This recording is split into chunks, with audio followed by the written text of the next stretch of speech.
मित्रांनो, सायकोलॉजी सांगते की जेव्हा एखादी व्यक्ती तुमच्या प्रेमात पडते तेव्हा ती स्वतःहून कधीच आय लव्ह यू म्हणत नाही, पण तिचं मन, तिचे डोळे आणि तिच्या काही छोट्या सवयी अशा असतात ज्या ओरडून सांगत असतात की हो, तू मला आवडतोस.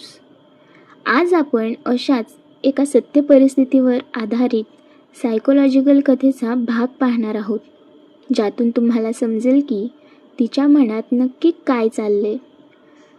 पहिला प्रसंग, गर्दीतलं ते शोधणारं लक्ष. समजा तुम्ही कॉलेजमध्ये आहात, एखाद्या ग्रुपमध्ये मित्रांसोबत गप्पा मारत आहात किंवा ऑफिसच्या कॅन्टीनमध्ये आहात. अचानक तिथे ती येते. ती तिच्या मैत्रिणींसोबत हसत खेळत बोलत असते. पण सायकोलॉजीचा सर्वात मोठा नियम असा आहे की जेव्हा ती व्यक्ती एखाद्या गोष्टीवर मनापासून हसते तेव्हा तिची नजर नकळत सर्वात आधी त्या व्यक्तीकडे जाते जी तिला सर्वात जास्त आवडते.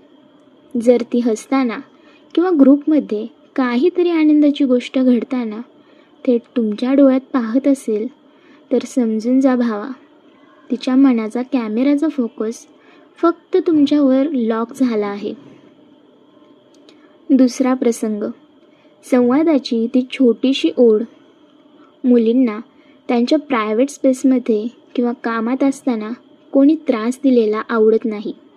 पण जर ती कितीही बिझी असली, तिच्यावर कामाचा कितीही ताण असला, तरीही तुमचा एक मेसेज आल्यावर तिच्या चेहऱ्यावर अचानक हसू येत असेल, ती तिचं काम बाजूला ठेवून तुम्हाला इन्स्टंट रिप्लाय देत असेल, तर हे साधं बोलणं नाही.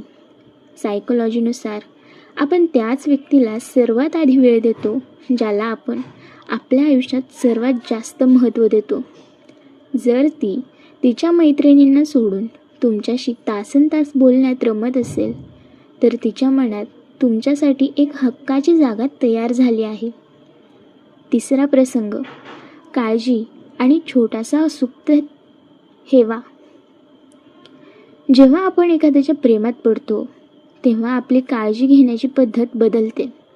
जर तुम्ही एखाद्या दिवशी कॉलेजला किंवा कामावर गेले नाही आणि तिचा लगेच मेसेज किंवा कॉल आला की आज का नाही आलास, सगळं ठीक आहे ना, तर ती फक्त मैत्री नाही.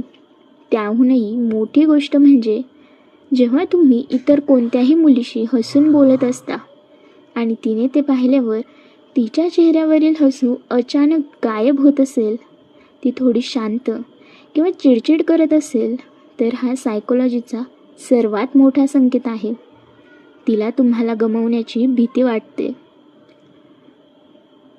पण मित्रांनो, जर तुम्हाला तिच्यामध्ये हे संकेत दिसत असतील तर जास्त वेळ वाया घालवू नका.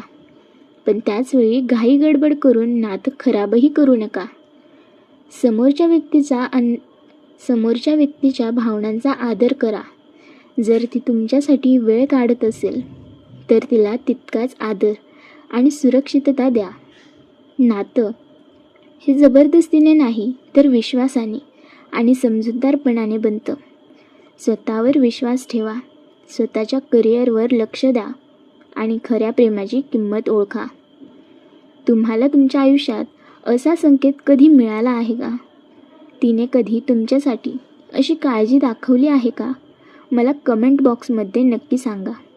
कथा आवडली असल्यास लाईक करा, शेअर करा आणि आपल्या रेणुका क्रिएशन चॅनलला सबस्क्राईब करायला विसरू नका. पुन्हा भेटू अशाच एका नवीन सायकोलॉजिकल आणि मोटिवेशनल कथेसोबत. तोपर्यंत स्वतःची काळजी घ्या. धन्यवाद.